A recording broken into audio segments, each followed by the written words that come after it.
Assalamualaikum warahmatullahi wabarakatuh dan salam sejahtera.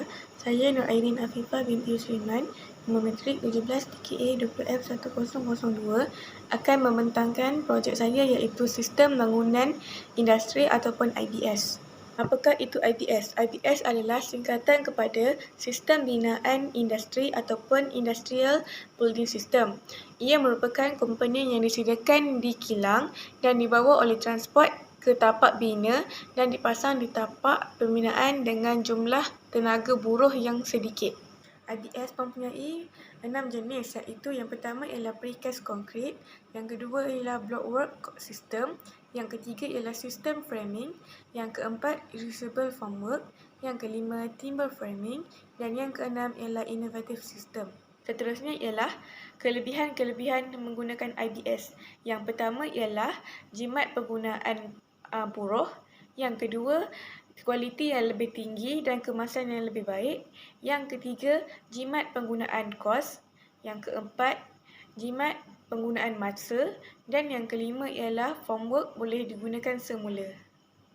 Tajuk pembinaan saya ialah Pelan Pembinaan mengikut format IBS. Untuk kaedah pembinaan, yang pertama ialah beams iaitu precast concrete. Yang kedua ialah columns, juga menggunakan precast concrete.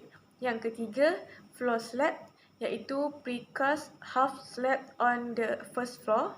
Yang keempat ialah roof trusses iaitu menggunakan prefab steel. Yang kelima dan keenam ialah internal wall dan external wall iaitu menggunakan precast concrete panels. Dan kita beralih kepada floor plan. Untuk keluasan rumah mengikut pelan ialah 15 modular. Untuk bahagian dalam rumah, bilik tidur 2 berukuran 40/42 modular. Untuk dapur, 40 modular untuk panjang dapur dan 48 modular untuk lebar dapur. Seterusnya, kita beralih kepada bilik utama iaitu master bedroom. Luas bilik itu ialah 80/60 modular. Di dalam bilik tersebut terdapat sebuah tandas iaitu yang dinamakan tandas 2 dan bilik pakaian.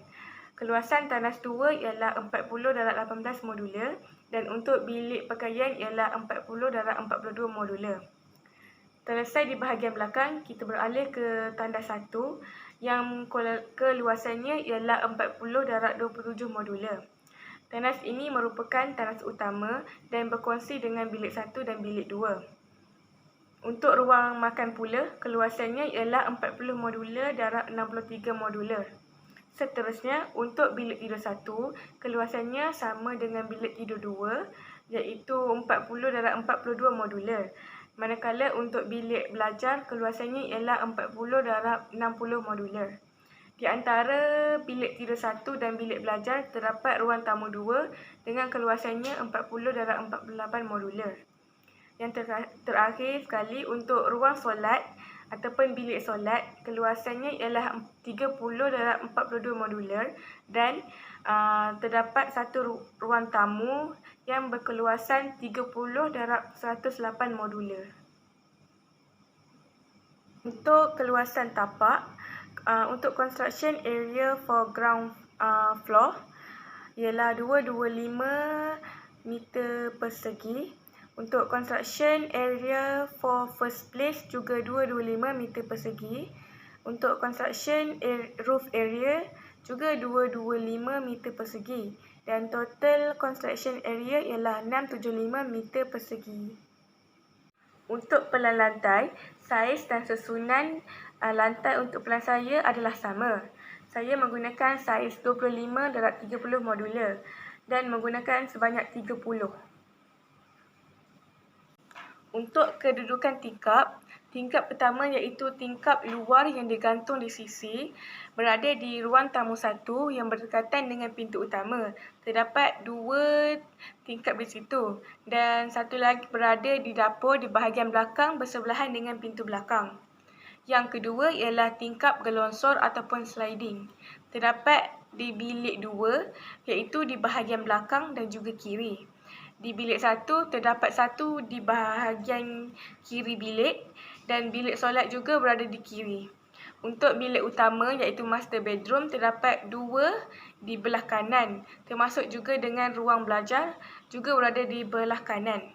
Untuk tingkap awning di tandas 1 terdapat 2 di bahagian kiri dan di tandas 2 terdapat 1 di belakang. Untuk kedudukan pintu, pintu pertama ialah pintu kayu 2 daun iaitu digunakan untuk pintu utama yang terletak di ruang tamu bersebelahan dengan tingkap. Yang kedua, pintu kayu daun tunggal yang terdapat di bilik 1, bilik 2, bilik utama, bilik solat, bilik belajar dan dapur. Yang ketiga, pintu PVC iaitu berada di tandas 1 dan tandas 2. Seterusnya, untuk wall, saya akan terangkan pandangan sisi untuk kanan. Jenis wall yang digunakan ialah precast konkrit. Saiz wall yang digunakan adalah sama, iaitu 30 modular dan menggunakan 5 keping. Untuk set pintu, saya telah menggunakan 3 jenis pintu, iaitu yang pertama ialah pintu kayu 2 daun. Ukurannya ialah 18/21 modular. Pintu tersebut digunakan sebagai pintu utama. Yang kedua ialah pintu kayu daun tunggal. Ukurannya ialah 7/21 modular. Kuantitinya ialah 5 dan satu lagi 9/21 modular. Kuantitinya ialah 1. Yang ketiga ialah pintu PVC. Ukurannya ialah 7/21 yang digunakan sebanyak 2. Untuk set tingkap, saya juga menggunakan 3 jenis tingkap, iaitu tingkap yang pertama ialah tingkap luar yang digantung di sisi. Ukurannya ialah 15/27 modular dan kuantitinya ialah 3. Untuk tingkap yang kedua, tingkap gelosor ataupun sliding.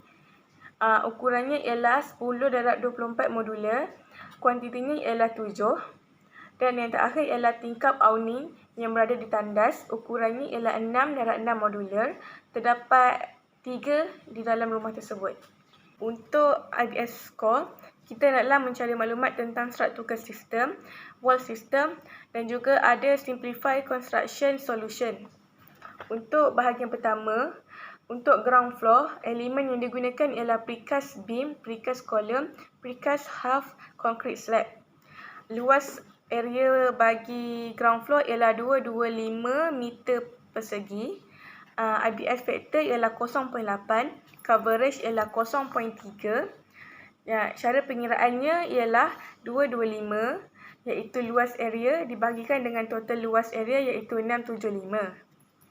Untuk IBS score 0.33 didarabkan dengan 0.8/50 sama dengan 13.2. 0.3 ialah coverage, 0.8 ialah IBS factor dan 50 ialah maximum score untuk structural system. Untuk first floor pula, elemennya ialah precast beam dan precast column. Luas areanya juga 225 meter persegi. IBS factornya ialah 0.8 dan coveragenya ialah 0.33. Untuk bahagian bumbung, elemennya ialah roof truss using brittle steel. Luas areanya ialah 225 meter persegi. IBS factornya ialah 1, coveragenya ialah 0.33 dan IBS score ialah 16.5. Iaitu 0.33 didarabkan dengan 1 didarabkan dengan 50. Untuk total bahagian 1, total area terdapat 675 meter persegi. Untuk coverage terdapat 1 dan untuk IBS score terdapat 42.9. Untuk IBS score 42 iaitu wall system. Yang pertama, external wall using precast block. Areanya ialah 60 mm iaitu 15 tambah 15 tambah 15 tambah 15. IBS factornya ialah 0.5, coveragenya ialah 0.51. Cara pengiraannya ialah 60 dibahagikan dengan 118. 118 ialah total luas internal dan eksternal. Seterusnya untuk IBS score 0.5 didarabkan dengan 0.5 didarabkan dengan 20. 20 itu adalah maximum score untuk wall system. Yang kedua ialah internal wall using precast concrete. luasnya ialah 58 m, iaitu 1.8 ditambahkan dengan 4 modular.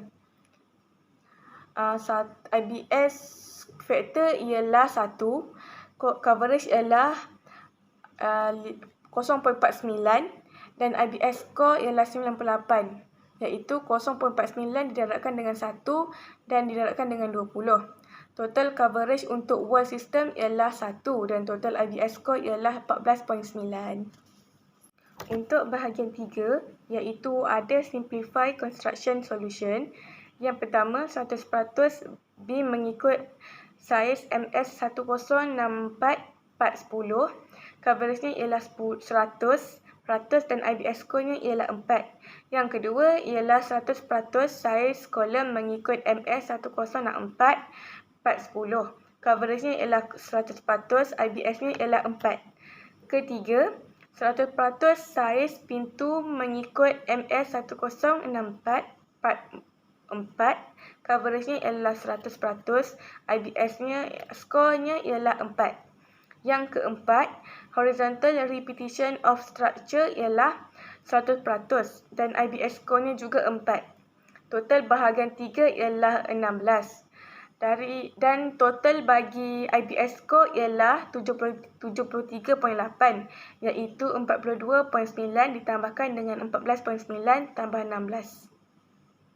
Penggunaan IBS didapati dapat meningkatkan kualiti, produktiviti, keberkesanan dari segi kos, keselamatan, ketetapan siap kerja, kepuasan pelanggan dan masa pembinaan yang lebih pendek.